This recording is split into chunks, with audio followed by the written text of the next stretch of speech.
This is BBC World News America. Reporting from Washington, I'm Rajini Vaidyanathan. Police in Turkey continue their search for the remains of the missing Saudi journalist Jamal Khashoggi, focusing on a forest for any clues. Chaotic scenes as thousands of migrants head to America's southern border through Guatemala. We're on the scene. Thousands of migrants have burst past Guatemalan security forces, but now they're facing Mexican security forces.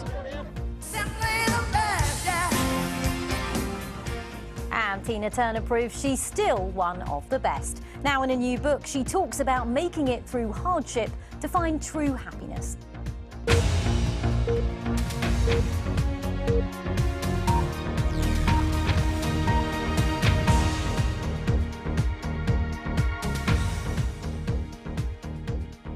Welcome to World News America. Police in Turkey have been searching a forest near Istanbul as part of their investigation into the disappearance of the Saudi journalist Jamal Khashoggi.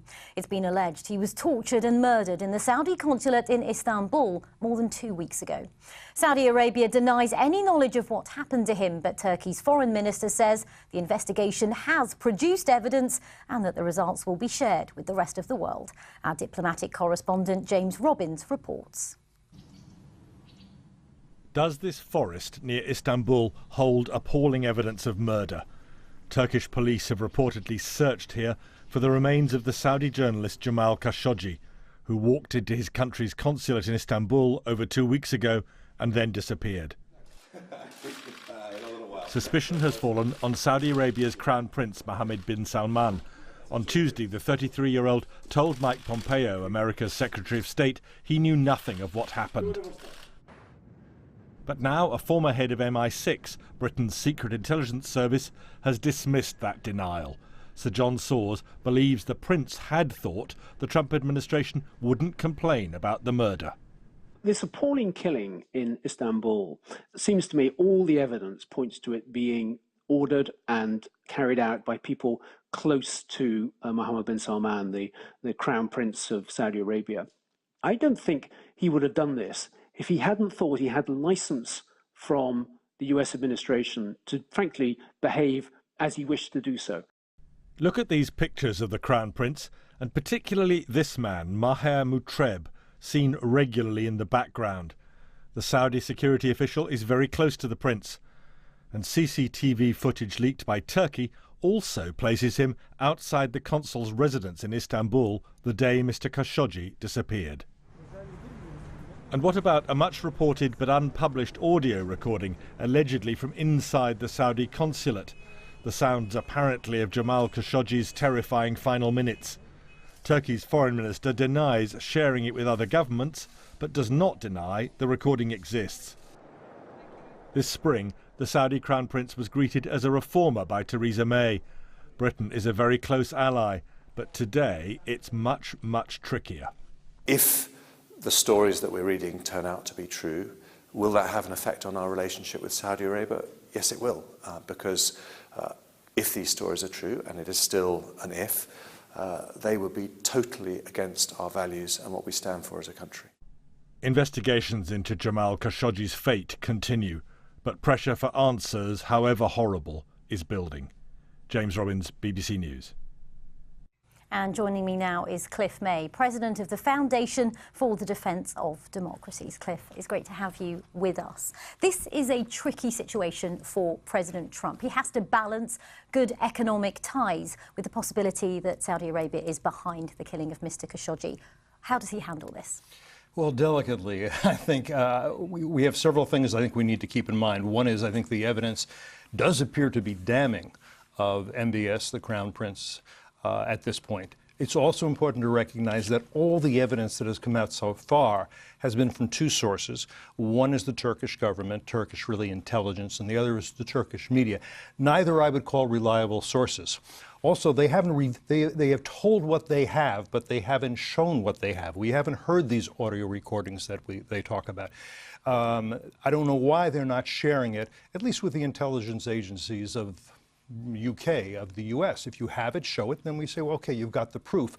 They haven't done that so far. So this is odd. Another thing that is odd in this murder mystery, MBS, those who know him, have all said that he is a very bright young man, whatever else he is. This would not be a bright thing to do. This would be fairly self-evidently damaging to him, to his reputation, to Saudi Arabia, and to Saudi Arabia's aims. It is such a stupid thing to do. You have to wonder why they thought they would do it. I don't think it's enough to say, oh, he thought he would get away with it. He thought the Americans wouldn't mind. The Europeans would mind, and I would think, and the Europeans have an influence on the U.S., and I think it's a little simplistic to simply say he thought this would be okay with the U.S. We've seen the Treasury Secretary, Steve Mnuchin, pull out of an investment conference with Saudi Arabia. What do you think the next steps might be from the U.S. administration to show that they want to be tough? Well, look, the first thing that they did, as you say, the Secretary of the Treasury is not going to Davos in the desert. Plenty of other businesses have pulled out. Some of the firms that have worked here in Washington, quite a few of them, public relations and public affairs firms, have said we can't work any longer with the Saudis. That's all bad. I think the next thing that the administration has to do is see is there absolute proof of this, and then will this have consequences for the relationship? Yes, I think it will. I think there's no question about it. It may have consequences for the Crown Prince. He is not yet king. He is still Crown Prince. There are factions within the royal family. There are factions within the country, some that oppose him a lot. We have to see how that plays out. It is not in the U.S. interest or the European interest to see instability in Saudi Arabia to the point where you have an ultra-Wahhabi government or an ISIS government or something like that. It's not just economic relations. There's also the problem of Iran, which seeks hegemony in the Middle East, and the U.S. doesn't want that. The Saudis don't want that. I don't think the Europeans should want that. The Iranians, after all, have done their share of killing of the opposition figures on European soil. Not long ago, they plotted to bomb an opposition meeting in Paris. The consequences for that were not severe, by the way, for the Iranians. So we should talk a little bit about the consistency of policy on the part of the U.S. and Europe. And also that MBS said, I am going to install a moderate form of Islam. And that was important. That is important. Tricky times, of course. Tricky times. Thanks for coming in, Thank Kevin. you. At least 60 people have been killed after a train smashed into a crowd celebrating the religious festival of Dussehra in northern India. The Indian government says it's focusing on the emergency rescue operation at the scene near the city of Amritsar. Scores of people have been injured. The BBC's received the following footage from a witness, but just to warn you, the pictures are disturbing. The fire you can see is an effigy being burned to mark the annual festival. People appear to have gathered on the tracks as the train ploughs through the crowds. We've frozen the image at that point. Now, for many countries, a growth rate of 6.5% would be something to celebrate. But in China, it represents the slowest quarterly growth rate since the global financial crisis. The cooling economy is a problem for China, whose economic challenges include high debt levels and an intensifying trade war with the US. From Shanghai, Robin Brandt reports. 6.5% growth for the last 3 months represents the weakest performance since the start of 2009. It is, though, in line with the government's target. In fact, it's bang on. But that is of little surprise. The GDP figures here are almost always suspiciously close to government forecasts. Now, the government is blaming this slowdown on external factors. But the figures suggest exports remain strong. There's little sign yet that the US imposed tariffs on $250 billion worth of trade leaving this country is biting. Part of the reason for the slowdown, in fact, is China's clampdown on credit. After years of a mass boom that financed a wave of infrastructure building, there are now huge worries about government debt. There are signs the government is easing off on that credit squeeze. Banks are being allowed to keep less in their reserves. Hundreds of billions is being pumped into a national effort to improve city neighbourhoods. But the slowdown continues. Nonetheless, China's Premier Li Keqiang has warned that his country must resist and not resort to what it often does, which is a state-backed stimulus.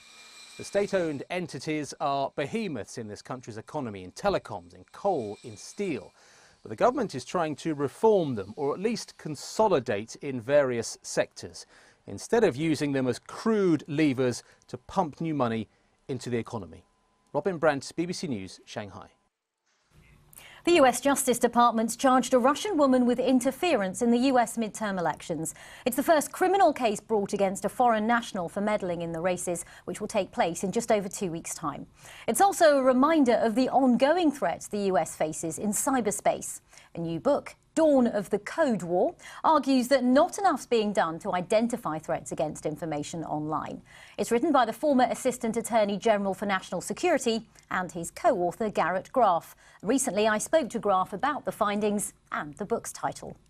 The U.S., a generation after the end of what we call the Cold War, really does find itself today in this Code War, facing four major nation-state adversaries online: China, North Korea, Iran, and Russia, as well as sort of a daily shifting set of adversaries that can involve hacktivists, terrorists, criminals, or sort of individuals seeking either profit, fun, or destruction. We talked a lot about Russia and election hacking. We're weeks away from the midterms. How much of a concern should we have about that? A huge concern on multiple levels. I mean, both the information operations level, the disinformation, the misinformation that we saw play out in the 2016 election, as well as just the core infrastructure of our voting system remains relatively insecure. And how much is the US doing to actually protect itself from these foreign players and hacking? Well, that's really what the book tells, is this story of how the US began to take action against these four major adversaries, against ISIS online as well, and sort of begin to try to move this very shadowy, literal understood world into the public domain through public actions like the indictments that you saw earlier this month against Russia for its hacking of anti-doping agencies around the world. Is it nation states, or is it also a threat from someone in their bedroom somewhere? It's both, and with a country like Russia, what you actually see is both in one. You see in many of the major Russian cybercrime cases, cyber criminals, doing financial frauds under the cover of intelligence operations. And sort of similarly in China, you see people, Chinese military officers, both hacking for fun and for business. And your book does mention China a great deal. How much of a concern is that threat from China? Most of what we talk about publicly is the threat from Russia, but the threat from China is really in many ways the most pernicious cyber threat that the U.S. faces today. The theft of intellectual property from the West, from Europe, from the United States, has been really unheralded driver of China's rapid economic rise. Sort of rather than putting in the knowledge and the hard work necessary to invent things, they're coming over, breaking into computer systems, and stealing literally the blueprints to take it back to China. Is the US doing enough to be one step ahead of this threat? This is very much like the Cold War. This is a generational threat, a generational challenge. It's going to require international alliances. It's going to require sort of all of the tools of diplomacy, from sanctions to arrests and prosecutions. And this is something where we're still, much like we were with nuclear weapons during the Cold War, trying to figure out what the rules of the road are in terms of deterrence, in terms of the capabilities of the weapons that we face, both offensively and defensively. And what can ordinary people do as well? I remember after the Sony hack from North Korea, we were all told to change our passwords, that kind of thing. Does it come down to something as simple as that? It actually really does. Most of the threats, most of the hacks, most of the attacks are the same sort of year after year. They capitalize on people who use weak passwords, who don't use two-factor, multi-factor authentication. Use a strong password and turn on two-factor if you can, and you're going to be able to prevent about 98% of the attacks online. Garrett Graff, fascinating stuff. Thanks for coming in. My pleasure. You're watching BBC World News America. Still to come on tonight's programme. From hardship to happiness, Tina Turner lifts the lid on how she turned her life around.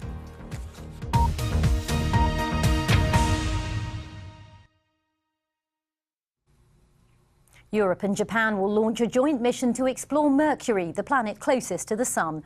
A rocket will carry 2 probes that will detach after a 7-year-long flight to what's also the least explored rocky planet in the solar system. Dr. Susie Imber from Leicester University explains the mission's plan. When they arrive, they'll split apart and make measurements of Mercury's composition, its structure, its magnetic field, its atmosphere, and try to understand the evolution of the planet itself. And actually, by focusing on things like craters, we might be able to understand what's underneath the surface of the planet. If we want to understand how our solar system formed and evolved, then Mercury is a key part of that.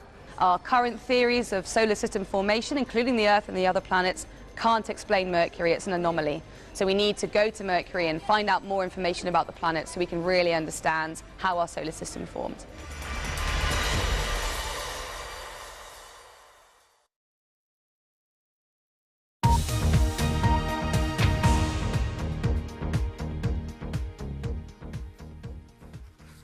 Hundreds of migrants from Honduras broke through a border barrier in Guatemala today as riot police tried to stop them from advancing into Mexico. Members of the caravan were seen scaling fences and passing babies overhead through the crowd. Mexico's beefed up its police presence along the southern border after President Trump threatened to use military force to completely close the US-Mexico border over the issue. The BBC's Aline McBall was on the Guatemala border as people tried to rush through. Well, just in the last 10 minutes, things have got much more chaotic. All of these thousands of migrants have burst past Guatemalan security forces, but now they're facing Mexican security forces with the promise that it'll get far more confrontational now. And for more on this story, I'm joined now by Jason Marzuk, Director of the Atlantic Council's Adrienne Arsht Latin America Centre. Thanks for coming in. We see there thousands of people trying to flee Guatemala. Why are these people trying to leave? Well, this caravan is a caravan of Hondurans that are moving through Guatemala to Mexico, either to stay in Mexico or to try to make their way to the United States border. People are leaving out of desperation. They're not leaving because this is a trip that they're willingly seeking to do, but the situation in their country, the situation for these particular migrants from Honduras is so desperate. The violence, the insecurity, the lack of economic opportunity, that people are just trying to survive, and survival means having to uproot themselves from their communities and try to seek a life somewhere else. Now, President Trump said earlier today that a fairly big percentage of the people who are coming in are criminals. How factual is that statement? It's unclear who exactly the people are, who they aren't. Most of the people that come through from Central America on the way north are everyday Hondurans, Guatemalans, or Salvadorans that are basically just trying to make a better life for themselves or their children. They're trying to escape their children being recruited by gangs in their schools. They're trying to escape communities where they can't go out of their houses because of gang membership. They're trying to escape extortion of their businesses. And so these are the reasons that people are leaving. They're leaving because the situation is so dire in their country that they frankly have no other option. Whether they're criminals or not, that is something that hasn't been proven. But what is proven is that these are people who really need a better shot at life. And we occasionally report on these caravans coming across borders from time to time. Why is it happening now? Why are we suddenly focused on this large number of people coming right now? Well, people are coming in caravan. Partly the reason they come in a caravan is because the situation, even once they've left their communities, is so unsafe. Migrants who are trekking through Guatemala, who are coming through Mexico, they are frequently attacked by gangs. They're frequently attacked for robbery, homicide, sought to bring into prostitution. These migrants are seen as being very vulnerable, and so it's incredibly important for them that they travel in these groupings of caravans. Well, let me just bring something in that Amnesty International said today. It said that Mexican authorities should not take a Trump approach, treating people like a security threat. This is also an issue for Mexico, not just the US. Yeah, it's a big issue for Mexico, and President-elect López Obrador, who takes office on December 1, is very committed to posturing Mexico to be even more of an ally with Central America, because López Obrador, he won on a platform as well of not only tackling corruption, but also improving security in Mexico. And having unauthorized irregular migrants traveling through Mexico does not help Mexico's broader security situation.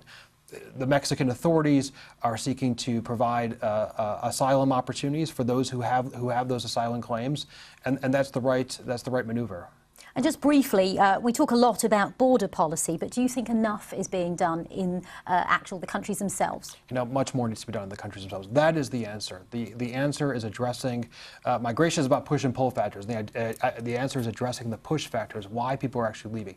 The United States has committed about a little over $2.5 billion in the last few years to address the situation in Central America. That is just the start of what's needed for a much longer-term plan. Jason Marzak, thanks for coming in. Thank you very much. Now, yoga's been part of the Duke and Duchess of Sussex morning routine in Australia as they continue their tour down under. Harry and Meghan went barefoot on Bondi Beach, and then there was the climb over Sydney Harbour Bridge to plant the flag for the Invictus Games. Johnny Diamond was watching from solid ground and sent us this report. The police in Sydney don't normally dress like this, but on the city's legendary Bondi Beach today, things were far from normal. Welcome to Fluoro Friday, where surfing and yoga meets mindfulness. And Harry and Meghan. Harry opened up to the group about his experiences. It's part of his big push to promote mental health. This is called an anti-bad vibes circle. At the end, a group hug. The House of Windsor brought the house down. Yoga is part of the cure, and the Duchess is a big fan. She told the yogis just how keen she is. She did say she does it every day, and she even got up at 4:30 this morning, completely jet-lagged. And she's pregnant, so I understand how exhausting that can be. And she did yoga this morning at 4:30. The Duke went from beach to bridge. Up he went, and up. And at the top, a new flag rose. This is the moment that the Duke and Duchess's trip to Australia pivots, away from the walkabouts and the beaches and towards the biggest project of Harry's life. This is the start of the countdown to the Invictus Games, the sporting celebration of wounded warriors. Invictus is at the heart of Harry's journey. He has walked with the military. Now he will lead the games he created. Johnny Diamond, BBC News, Sydney. Tina Turner's often referred to as the Queen of Rock and Roll, and she has both the sound and moves to prove it. But despite her 11 Grammy Awards and millions of records sold, Tina Turner's life story's been one of trauma and turbulence. In her new autobiography, she writes about battling life-threatening illness, suicide and an abusive marriage. BBC's arts editor Will Gompertz visited the music legend at her home in Zurich.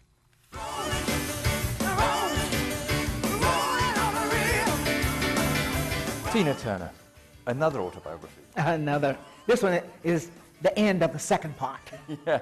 Why? What did you want to say? A lot has happened since the stage life, and my life changed. And that's how the book starts, with this beautiful wedding. Starts actually in this hotel, and you go back to your house in Lake Zurich, not far from here. And then a series of revelations happen. You feel a bit weird on your wedding day, a bit tired, and you were 73 at the time. And then you had a stroke. Then it was a stroke that came, so the face became bigger, the handwriting. I corrected all of that, so with a little makeup, you don't notice the face change. Right. You're supposed to say, yes, Tina, you're right. You don't. You look fantastic. What can I tell you?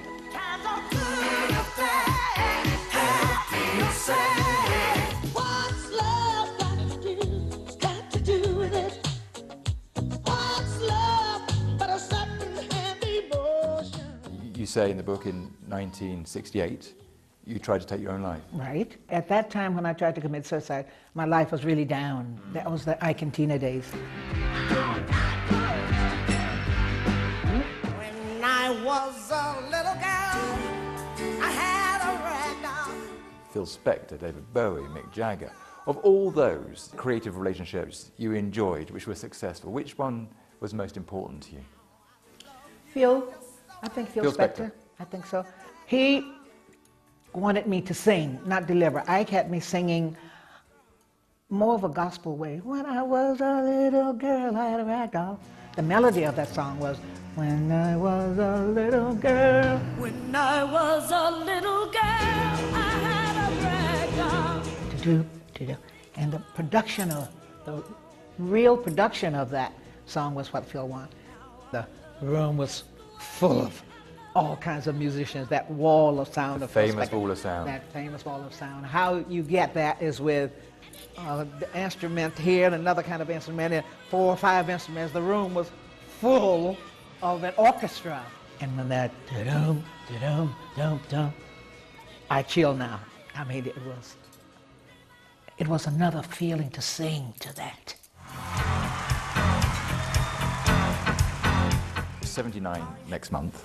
How are you, Tina? I'm happier than I've ever been in my life. I'm happier than I ever thought that life would become for me.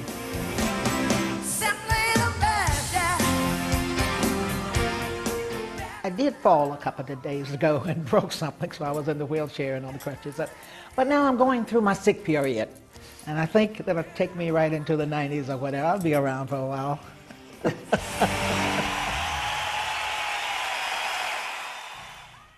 The legend that is Tina Turner ending this part of the show. I'm Rajini Vaidyanathan. Thanks very much for watching us here at BBC World News America.